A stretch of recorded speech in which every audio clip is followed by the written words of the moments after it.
that was really cool. I love that. So I'm actually really excited right now to be standing on this stage because in the past 3 years, I've given a lot of messages, I've given a lot of talks, but I've never actually been able to stand on the stage. I've had to sit on a stool or in a wheelchair, so I'm just praising the Lord for that right now. Also, I'm excited to talk to this group of people because I've been told that you guys are the most supportive, most energetic, and just most exciting, engaging people there are. So I want you to be really engaging with me when I talk. It'll really help me. Okay? So first, I just want to ask you guys a few questions, and I want you to answer them as honestly as you can. You can jump up and answer them with energy. You can answer them quietly to yourself, but just really dig deep. So first, I want to know how many people in this room would consider yourselves a leader because you're an incredible networker. There's a few that I can already point my finger at. You're an incredible networker, yes. And you have great charisma. You have great personal skills. You can talk to anybody and you've worked hard. You come to all these events. How many of you guys consider yourself leaders because of that? Yeah. I do. Okay. So what about my other question? How many of you in this room would consider yourself an incredible leader because you've gone through some things? You've gone through some trials, some tribulations. You've maybe lost some things. You might have lost a job, a spouse, a dream. And because of the darkness that you've gone through, you feel like you are the perfect person to lead people into the light. Yes. Okay, that's the type of leadership I'm going to talk about today. And I want to let you know that I believe, and one thing I teach on constantly, is that honor is the currency of leadership. Honor is the currency of leadership. And everyone in this room, I just want you to know that I honor you. I honor you. And there were a few people that I wanted to kind of recognize today that I really honor. And one of those people is Lori. Can everybody just give Lori some energy? Lori Gasca. I met Lori several years ago, and we were going to start our business together. And this woman, I know, I don't mean to embarrass her. This woman really encouraged me. She had been through some things. There were some things that she was struggling with, and honestly, she coaches women today on how to get through stuff. Her business, The Grove, helps transform women's lives. That didn't come because she's creative or she's an awesome networker. She's been through some things, and she can help others. And so I just honor you, Lori. I want to tell you that. I honor you. And I honor everyone here.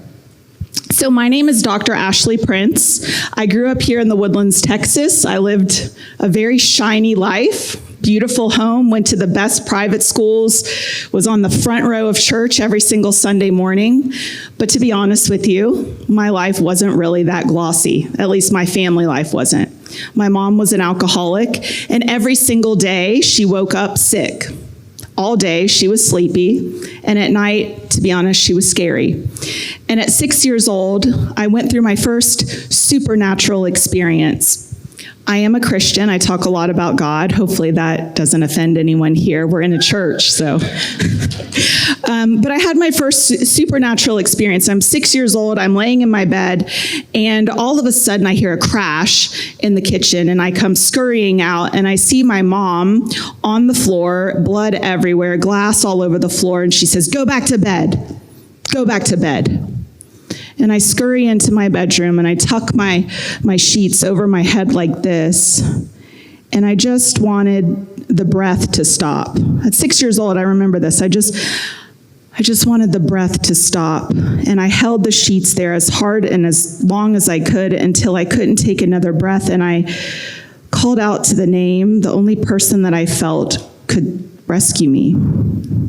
I said, "Jesus, Jesus, Jesus." And he came into my life.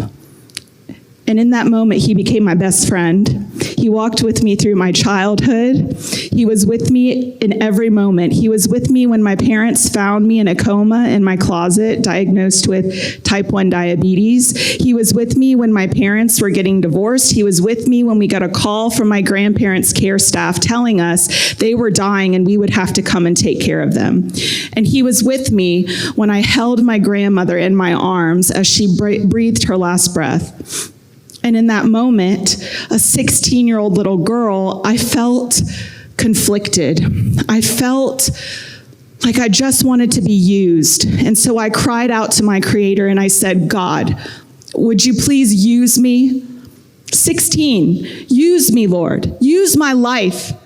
I want to do something here. I'm sick of the sickness and the dying and the darkness. Please use me. Do whatever it takes. Use me as a vessel. Pour my life out. And in that moment, he did something. I can't tell you exactly what it was, but it just kind of felt like I received some power. And immediately, this little girl started making straight A's in high school. Head cheerleader, lead in every school play, went on to major in biochemistry, went on to do a master's in business. I mean, if you had seen my life prior to this event, it was like night and day. Went on to master's in business, went on to medical school. And I'm in my third year of medical school in a class called pharmacology. Does everybody know that pharmacology is the study of drugs? Yeah, drugs. And I didn't like drugs. Okay, I honestly, growing up with an alcoholic mother, I didn't like anything that made you feel funky. And so I didn't like this professor anyway, and I had something against him. One thing you should know about me is I question everything, and I encourage everybody in this room to question everything. Like, question your politicians, question your local government. I'm just kidding. Question your local government, question your flippin' doctors, okay? I just want you to know that they work for you. I work for you. You pay me, right? So question us and question me, question everything I say today. But anyway, my little hand went up and I'm like, Professor so-and-so, why the hell are you going to recommend that a little boy with autism would take 10 vaccines in one day? He's neurologically compromised. Why would you do that? And the whole class is like, yeah, Professor, why would you do that? And he says to me, Dr. May, I'll see you after class. And of course, I went up to him and I said, I gave him my mind. I'm questioning him. And he says, basically, if you don't shut up and sit down, I'm going to make your life hell. And I'm like, okay, what do I do? I was fired up and I decided to take it out with my Creator. How many of you know it's okay to yell at God? He's God, like he can handle it. And so I went to him, I said, Lord, you told me to become a doctor. And I felt him say, I did. I told you to become a doctor, not a drug dealer. Wow. In that moment, I had a decision to make, and so I did. The very next day, I went into the president's office. I quit medical school in my third year, and I decided to go surfing. So that day, I went to the beach and surfed like I always do to avoid conflict. And a woman came up to me, a chiropractor, and she said, do you want a job? I'm like, what, do you want me to be a supermodel? I'm sitting there in my bikini, you know. She's like, no, I need somebody for my front desk. Do you need a job? I said, okay. And so I went and I worked in her clinic, and it absolutely changed my life. The people that were there were getting healed of every type of affliction you could ever imagine. I mean, kids were coming in with ear infections. She's adjusting them and they're getting healed. Couples are coming in, they have infertility, they can't get pregnant, and they're getting pregnant. I don't know what she was doing. I mean, I just heard her cracking necks. That's all I heard. And so I didn't understand it. And one day she came up to me and she goes, Ashley, if you don't let me crack your neck, I'm going to fire you. And I'm like, I was scared. I didn't like those sounds coming from the back room. I said, I'm scared. She said, you don't understand. If you don't let me adjust you, then you don't understand chiropractic and you won't be able to communicate it. And so I let her do it. And for 11 days, I did not have to take my insulin. I'm type 1 diabetic. If I go 1 day without my insulin, like now, I could die. And so in that moment, I thought, oh my gosh, the nervous system really does control everything. This isn't a bunch of mumbo jumbo. I mean, really, something that she did to my neck somehow did something to my pancreas. And I'm like, this is what I want to do for a living. I want to see people healed and transformed with their own equipment, no drugs, no surgery necessary. Like, that's what I want to do. And so I felt like a course correction almost. Have any one of you in this room gone through a course correction? Don't despise those, just roll with it. And so fast forward to today, the thousands of healings I get to see in my clinic, just like her, it's incredible. But all of this success, it is success, all of this success, all of this revenue that we're getting, all of this recognition, do you think that it's because I'm a good networker or I have good charisma? Do you? It's not. It's because at 16 years old, I asked God to use me. I told him I wanted him to pour out my life to see others healed. Well, I didn't realize that in order to be used, you had to become something. And I wasn't something yet, at least not in his eyes. I wasn't something that could be used. And so on August 30th, 2020, my entire life changed. Once again, I found myself looking out into my community saying, I don't like what I see. I don't like the sickness, the dying, the suffering that I'm seeing from my fellow human beings. What can I do? I don't want to just sit here with nothing to do. Give me something, use me. And I actually became obsessed with this particular piece of equipment. I'm not going to talk about it, but it was touted to heal cancer and to basically help every type of pain syndrome you can imagine. I said, I want that in my clinic. I will pay any price. I will pay any price. And so I decided to go to my friend's clinic and have them tested on me first. Because I felt, how can I give something that I haven't received yet? I don't even understand it. So one day I went to their clinic and I had them put the paddles on the back of my neck and pop, pop, pop, pop, pop, pop, pop, pop, pop, pop, pop, pop, pop, pop, pop, pop, went the paddles for about 20 minutes. And the timer went off and I stood up and boom, like a volcano, every cell in my body was on fire. I felt like I was burning alive, and immediately I dropped to the floor and had my first seizure. I had no idea what was happening, and a team of doctors come around me and they say, we got to take her to the emergency room. We got to take her in. I said, no, I want to go home. My best friend Lizzie came and picked me up and took me home. And I sat on my bed. Trying to take it all in. My body felt like it was pulsing. And for the first time in my life, you're going to hear me say that a lot because there's a lot of firsts over these 3 years. For the first time in my life, I started hearing voices. And they said, we're never going to stop. We'll always be here. What? I'd never heard that before. Never experienced that before. And I, in a daze, got up and tried to go to the bathroom, and I fell to the ground, covered in urine. My husband found me. He said, I got to take you in. We got to go to the hospital. And for 2 weeks, they ran every test imaginable. No one could figure out what was wrong with me.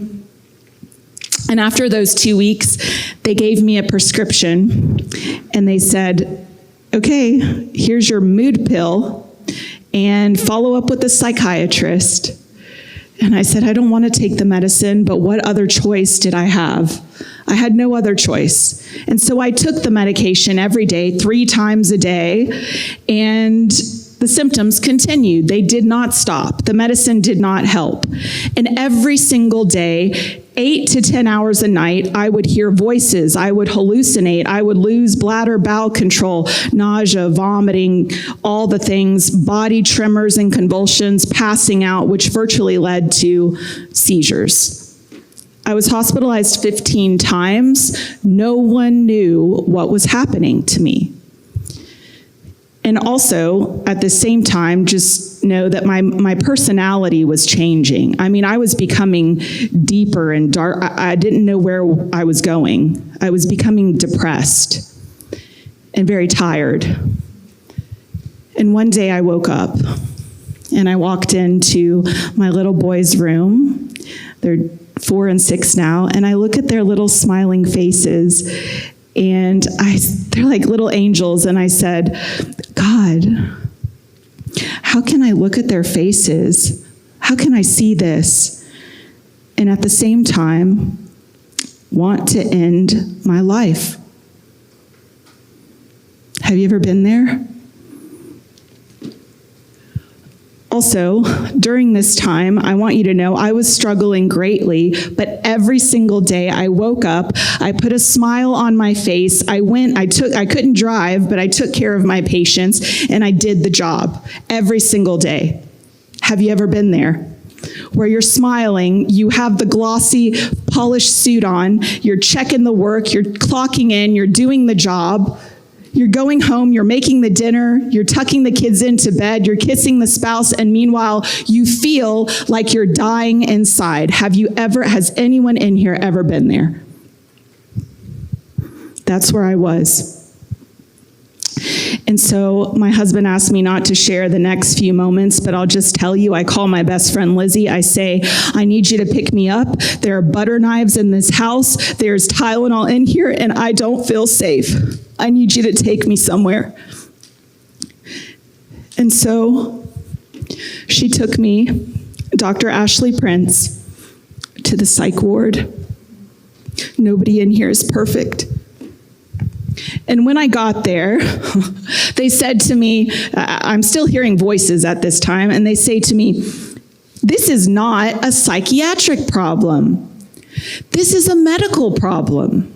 I said, I know. That's exactly what I've been saying this whole time. Now, what are you going to do about it? And they said, we're going to take you off the meds. And I'm like, thank you, finally. Now, withdrawing off nicotine and off caffeine and even cocaine, that's easy. But have you ever known someone to withdraw from benzos? It took me 3 months. I can't even tell you, the 6 months prior, the seizures, that was hell. But like this new place that I had entered, the withdrawal place, I can't even explain to you what it was like. I lived on my bed. I couldn't leave the house. The only people that got me through it were my prayer team. But praise God, I got through it. Jan was my next door neighbor at the time. She was always seeing the ambulance come over and all the people come and pray over our home. It was a hard season, but I got through it. And when I withdrew from the medication, all the seizures stopped, which was really cool. But the uncomfortable symptoms still continued. And at that time, God sent a really interesting patient to my clinic who was also a neurologist. And she said to me, Dr. Ashley, I'm here because God wants me here. I'm like, okay. She said, I'll pay whatever it costs for one of your care plans, don't worry, but God sent me here, and I need to tell you, I think you have what I have. Really? What do you have? Well, she said, I have POTS. I have dysautonomia. I'm like, okay, well, what's that? She said, I think that when they put that thing on your neck, it did something. It traumatized your nervous system. And as a result, your nervous system went into a state of sympathetic overdrive. And you were in this state for a long time, she said. And as a result, it put you into a state of dysautonomia. And then now this has turned into POTS. That's why you're passing out. I said, I don't have that.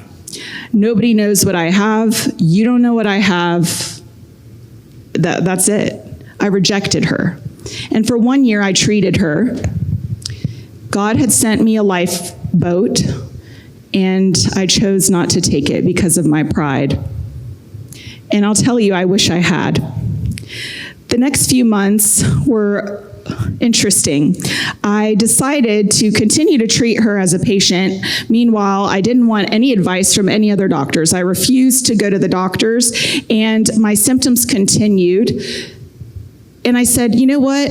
I don't know if I'm going to live or die. Each day is, who knows what's going to happen. So I want to get ordained. That was like a lifelong dream of mine, to get ordained. It was kind of a bucket list thing. So I'm going through the ordination process. And the day before my ordination, I am walking out of the church, and all of a sudden my legs start giving way. I'm like, I'm 38 years old. Why are they doing that? But they started kind of stumbling and collapsing. And when I got home, I got into the shower.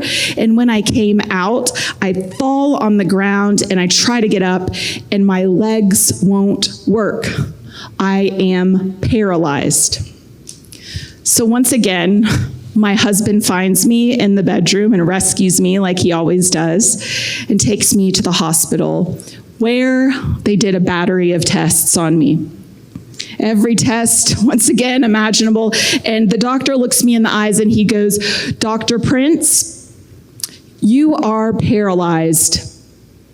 The paralysis is ascending, and when it reaches your diaphragm and then goes up into your trachea, we're going to have you sign some papers, because then we're going to put you on a ventilator, and at that point, you are going to be locked in to your body. Shut up, I said. Get out of here. I don't accept that. I'm not going to receive that. Leave my room now. All the nurses, I wanted them out. Leave. Here's some good advice. If you ever receive news like that, reject it. If someone tells you you're dying of cancer, you don't have to accept that. And the second that you do accept it, really bad things start happening to your brain. So I said, I don't believe that. That's not going to happen to me. And immediately I reached out to my prayer team, who started praying for me. Some of you in this room prayed for me. And I'm telling you, pretty instantly, the paralysis stopped at my knees, and it never went any further. Never. They said I had Guillain-Barré. I don't know. There was never any proof of that. 6 months of seizures, 3 months of withdrawals, a year of needless suffering, and now paralysis. I was paralyzed for 3 months, and at this point, this season in my life had greatly humbled me. I never asked God to humble me. I didn't really think I had an issue with pride, but I was very humbled. And I remember I grabbed my walker and I went in to the neurologist's office and I'm like, listen, whatever you have to say, whatever tests you have to do, like, I'm here, I'll listen to anything. And she ran every test. And I failed every single one of them, which meant she was right. I did have what she said. And I don't know if I lost it because I was relieved that I finally knew what was happening to my body. I don't know if I lost it because I just was like in denial, but I started weeping hysterically, and that doctor cradled me in her arms. And she gave me the best advice. Well, first I said, why was this happening? Why didn't I listen to you? Why didn't you come sooner? And she just said, God's timing is perfect. She said, I've been where you are, and the struggles I've endured are going to help you. And the struggles you've endured are going to help others. And she was exactly right. That's exactly what I needed to hear. And so I did listen to everything she said. God sent not a drug, not a surgery, not a medication to help me, but he sent a leader, a woman, to inspire me. And she inspired me so much. She said, you need to go to a treatment center in Dallas. They're going to greatly change your lifestyle. You will never have to take a drug. You're going to be totally healed. I said, whatever you say. And so I went to Dallas for 6 months. And I learned to control my heart rate variability. I learned to control how to breathe only through my diaphragm. I learned about delta wave training. I learned how to control my blood volume with Pedialyte and with Himalayan sea salt. I learned how to go to the bathroom, sit, stand, turn over without passing out. But most importantly, I learned how to exercise to actually heal my body from what it was going through.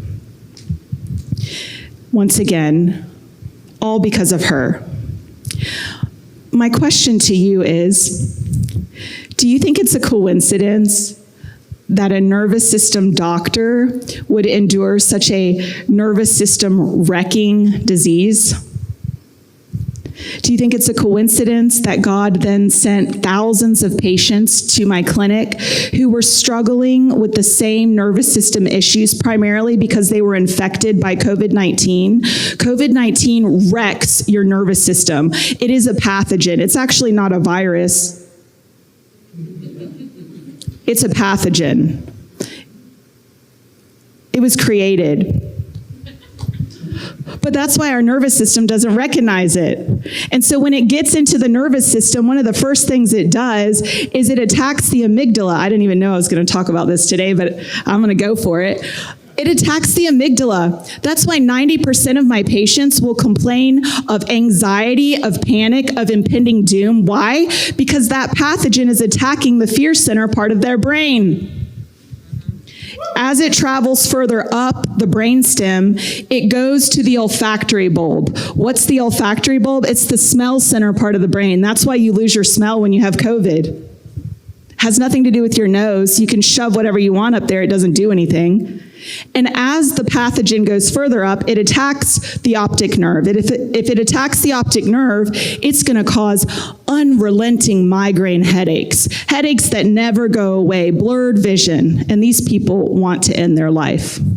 What is my point? Why would the Lord allow me to go through all this? Is he mean? Does he like to see people suffer? No, I asked him to use me. I asked him, pour my life out so that I can see others healed. Thousands of people from all over the world come to my clinic, ex-presidents, celebrities. And now when we finish writing the book, Medicine Won't Fix You, we're going to help thousands more people. All because one woman inspired me. And so what I want to ask you today, and I'm closing, don't worry. I want to ask you today, if you could alleviate or erase the most difficult season of your life, would you?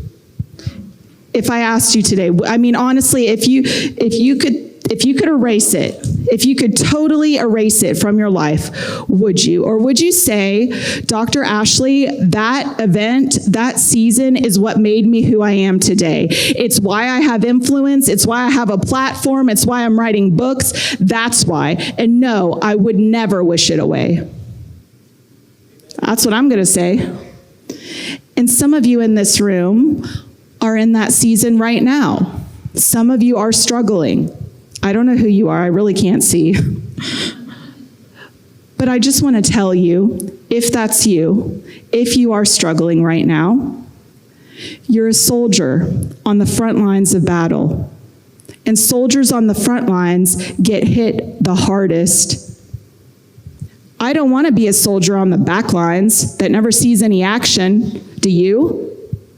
I want to be on the front lines because that's where the glory is. That's where the wars are won, is on the front lines, and that's where I want to be. So what I want you to do for me, and I'm not going to get weird here, I want you all to close your eyes. Just close your eyes for a minute, and I want you to just let the room go dark. And I want you to focus with a laser beam on that one thing, the most difficult trial that you've ever gone through. For some of you, it's just a memory, but I want you to lock eyes on it, put it right before you.